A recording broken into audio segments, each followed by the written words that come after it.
Now,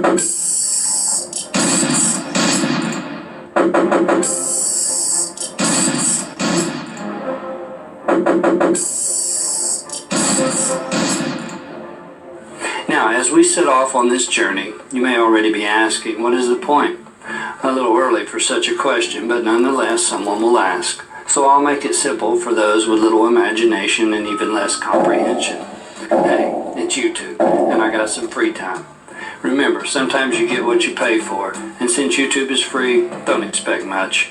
But nonetheless, points, whether made or missed, are much like beauty, as it is in the eyes of the beholder. In simpler terms, what one perceives as an epiphany, another merely deems as foolishness, and vice versa, giving credence to the old saying, one man's junk is another man's treasure. So as always, take what you can use and disregard the rest.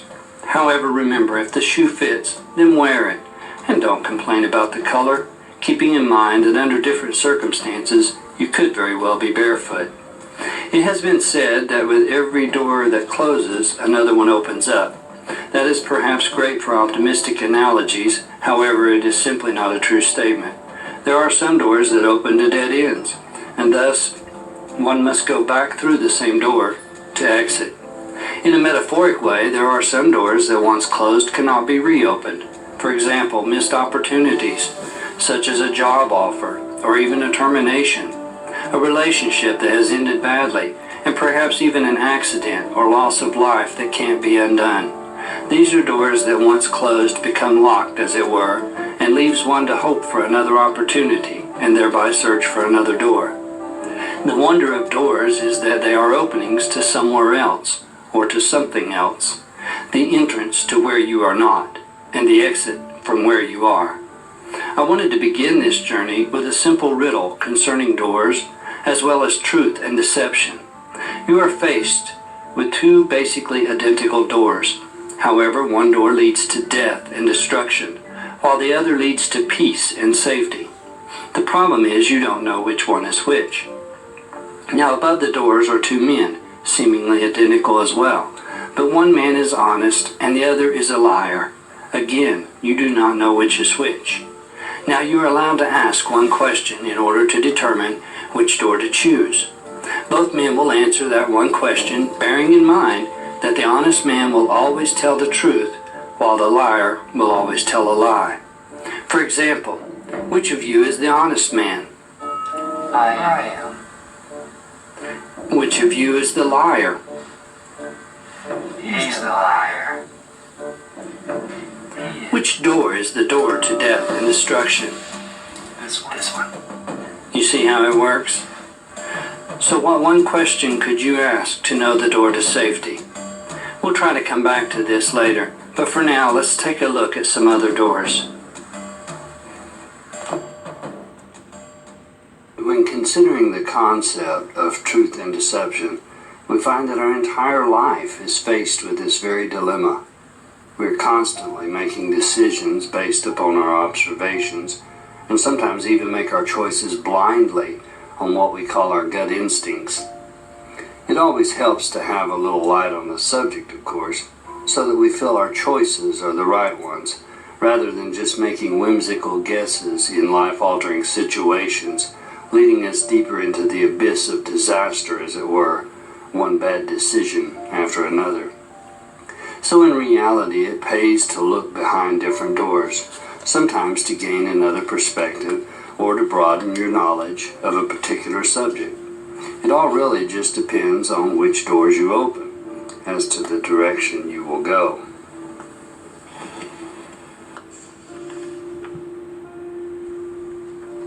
I had warned in the beginning that some of this video may seem controversial. Subjects that present different opinions or points of view do just that. I thought it would be good here to introduce one such subject briefly before moving on. Cup of noodles. You know, the soup? Well, cup noodles. It's not cup-o noodles, it's just cup noodles.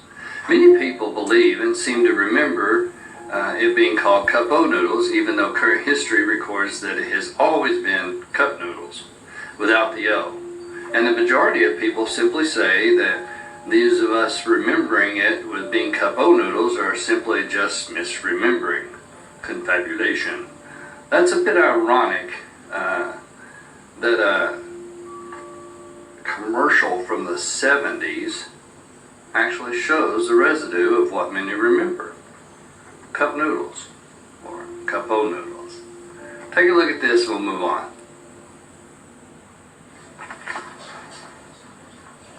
When you're on your way up, you can't always take a lot of time out for lunch. So I always keep a cup of noodles handy.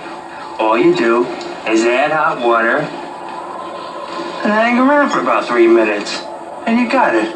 A meal in a cup. Comes in 3 great flavors too. Beef, shrimp, and chicken.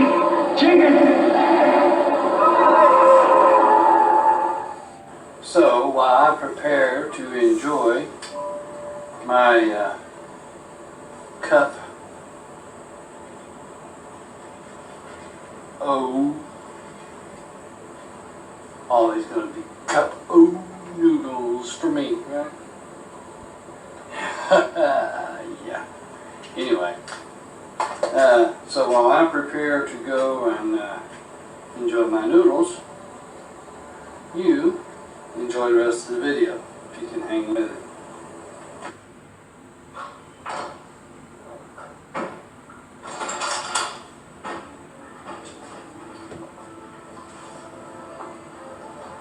So doors open to a lot of places.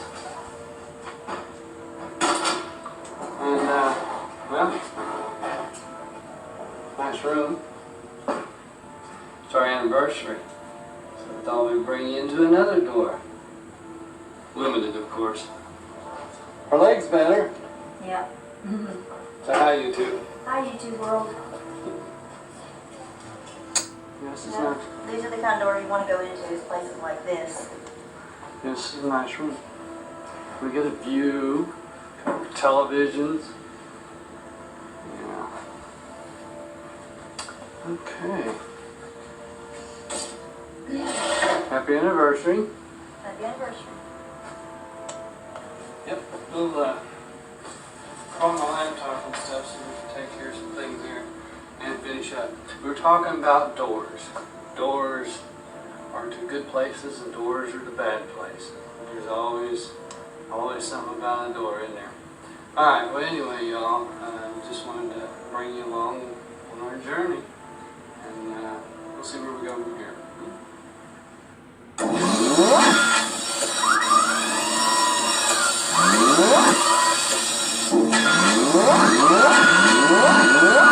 There's the elevator doors.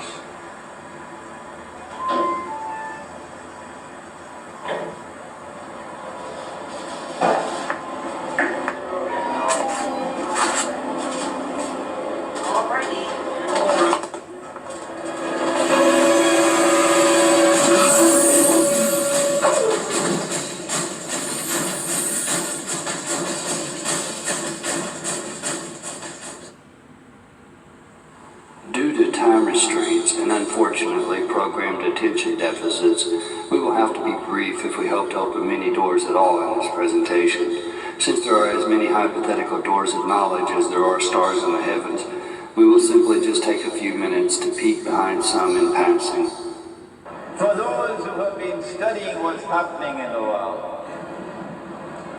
that we are now located at a very, very dangerous moment in history. Well, I think that, this is a culture of fear, and nobody's more afraid than people in Hollywood. They're afraid that they'll drop out of the top, They're afraid that they'll drop from the bottom of the pyramid, maybe to the middle. You both are members of Skull and Bones, a secret society in Yale. What does that tell us? Not much, because it's a secret. This culture of racism and sexism and classism and genderism and all of it in place. They continually feed it, and they make a lot of money doing it. And they do it at the behest of their masters who run They make all the everything. rules. You understand? And they put other rules they want into effect. And the truth is, America has really become a socialist, communist country. And everybody says it's capitalist. It's not a capitalist. What does that mean for America? How can it be capitalist when we have a central bank? The doors we do open, no matter how brief, represent topics that could lead one down deeper corridors understanding into a maze of lifetime studies on any particular subject. One such door as this concerns a subject and symbol that most of the world is aware of, though they may not even know why. The symbol of the eye and the pyramid. I had shown this symbol earlier when discussing piers. So let's open the door and take a deeper look into this symbol and why it is so widespread. Many will not like the truth behind this door, so we'll run through as fast as we can. It has been called the all-seeing eye, the eye of God, the eye of Horus, which is where it originates, but its modern title is the eye of providence. It is supposedly a symbol of illumination, linking it to Horus, the sun god, who was worshipped originally in Egypt, mainly because the sun brought life and light to the world. Again, we are going to run through this quickly, just hitting the highlights. The symbol has become synonymous with the Illuminati, as they see themselves as being enlightened or illuminated to the hidden truths of our world. It is also an important symbol in Freemasonry and other secret societies as the capstone that rules the top. Even the MI5 British intelligence uses the symbol with the eye at the top.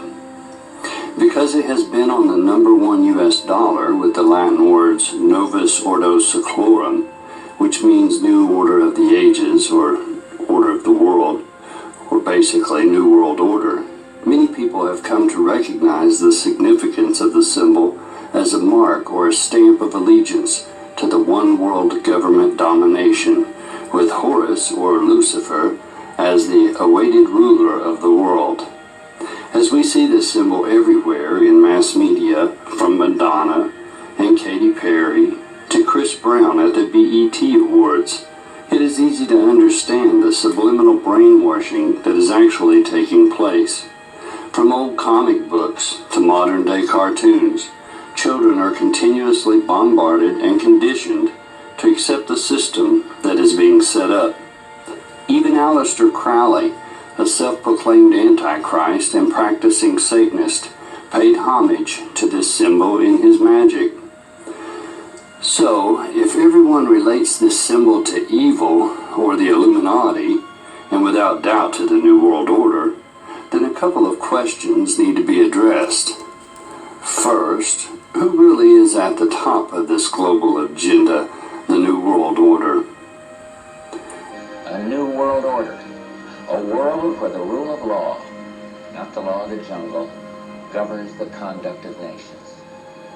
When we are successful, and we will be, we have a real chance at this new world order. A new world order. Yes, a need for a new world order. Create a new world order. A new world order? A new world order. To build a new world order. A new world order. Did a new world order.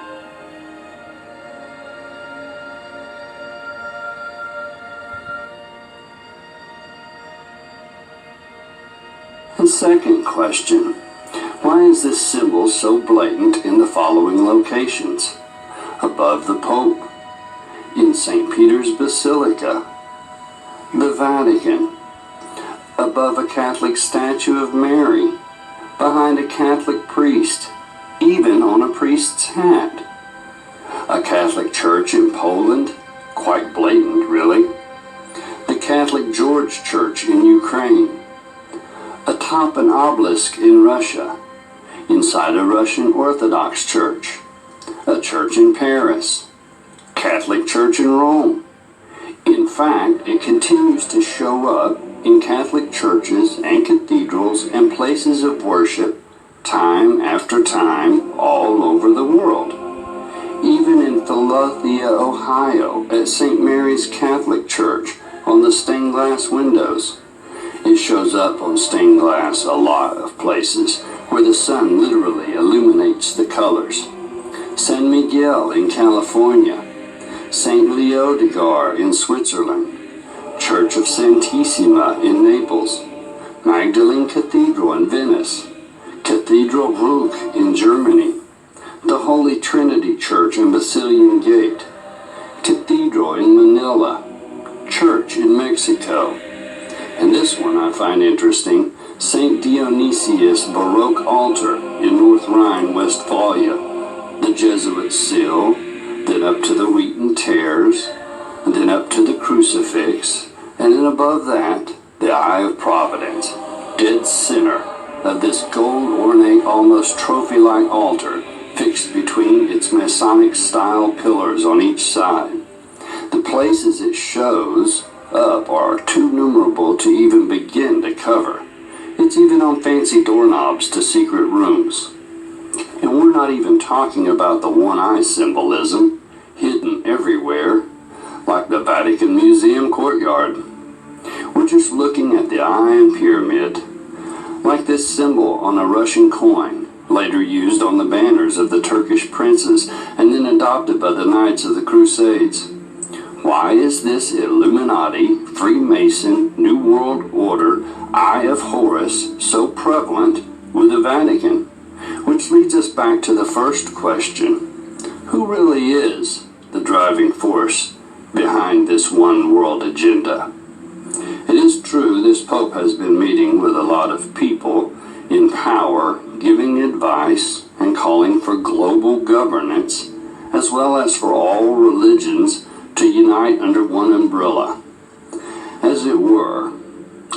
But the meetings of all the heads is really behind a different door altogether. So let's find the exit here and move on. A breath of fresh air. Or is it? Remember what we had said earlier about truth and deception? Though many things are offered to us as truth, the underlying reality may actually be far from it. We as a society have been programmed and controlled for a long time now. Do you remember this door? You unlock this door with the key of imagination. Beyond it is another dimension. A dimension of sound. A dimension of sight. A dimension of mind. You're moving into a land of both shadow and substance, of things and ideas. You've just crossed over into the Twilight Zone. The original Twilight Zone anthology first aired on television on CBS on October 2nd, 1959. It was supposedly created and hosted by Rod Serling, though many seem to recall his name as Rod Sterling, with a T. Some have made remarks like Sterling Silver is how they remembered. The show ended on June 19, 1964, after 5 seasons and 156 episodes. I mention this for 2 reasons. One, the programming it introduced to the masses had a lot to do with otherworldly dimensions, supernatural phenomena, space travel, and the introduction to alien life in a various number of forms, and even time manipulation. And second, because it was aired by CBS. Yep, it's the big eye symbolism, and you thought we exited that door. Anyway, CBS, which stands for Columbia Broadcasting System. Now, where have we heard that before? Columbia. Oh, that's right, the U.S. government capital, D.C., the District of Columbia. You know, the one where the Committee of 100 back in 1874 called a grand inaugural mass meeting because the people were being robbed. The District of Columbia in 1959, when cars were cool and Kennedy had moved back to Georgetown in D.C., along with Jackie and their baby girl, you know, before he was president. Well, that year, 1959, Columbia Broadcasting System, which had already become a trusted network by the masses, started gearing people's mind for travel to the moon and beyond, all while the big eye was fed to the subconscious, conditioning the public to accept the programming with anticipation. That same year, CBS aired The Wizard of Oz in full Technicolor, and the audiences were glued. The rest is history, I guess, as CBS has stayed true to the big eye even to this day. And even though Twilight Zone ended in 1964, it still continues to entertain as well. One last note here. Since I mentioned cool cars in the 60s, I dug up this old photo from 1968 of a Ford dealership, Norris Ford, and check out the signs. No extra curly Q loop on the F. More residue of a past time. Quick interjection. I understand on the southeastern side of the Potomac River, from the capital was virgin territory, thus the name Virginia. So why do you think the capital is in a place called Maryland? So coming out here to stay and enjoy doors. That's the whole point. Everywhere you go, there's doors in life. Some lead to interesting things, and some lead to things that are not so interesting. And the thing I always liked about hotels is the numbers, stuff, all the doors are numbered. It's not that way in life necessarily. All the doors aren't necessarily numbered. Sometimes you just take what you get, see what happens, right? If every door was numbered, where you had all of the things laid out for you, you knew what was behind every door. For instance, just in this particular hall, on this particular floor, people sleeping, people watching movies, or people discussing, people resting from different trips, and from all over the world, people just stopping in, right? That's just life. That's the way it is in reality. Everywhere we go, every door that we face, whether it's elevator doors to take us to a higher floor or a lower existence. The thing is that because we don't know what's on the other side of those doors, well, sometimes you take a chance. And that's the whole point about life.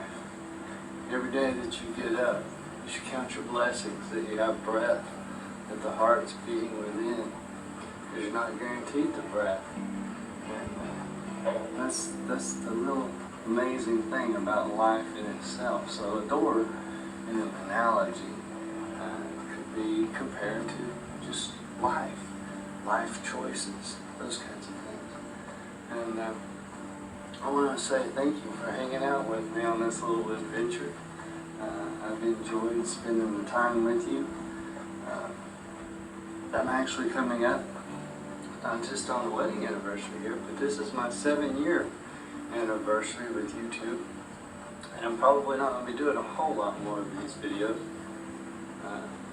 Maybe one more that I've got in mind. We'll see how that goes, Lord willing, and I have breath.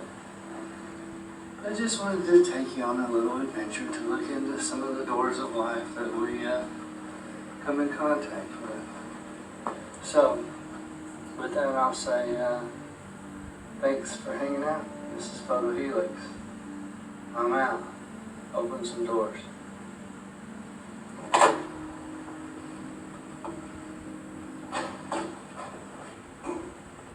Oh yeah, the riddle. Simply ask, wait a minute, what's the sense in the riddle if I tell you the answer? Okay, stop here if you don't want the answer. Now, the answer. You simply ask the two men, between the two of you, what would the other man say is the door to freedom? Remember, the liar will always lie, and the honest man will always tell the truth.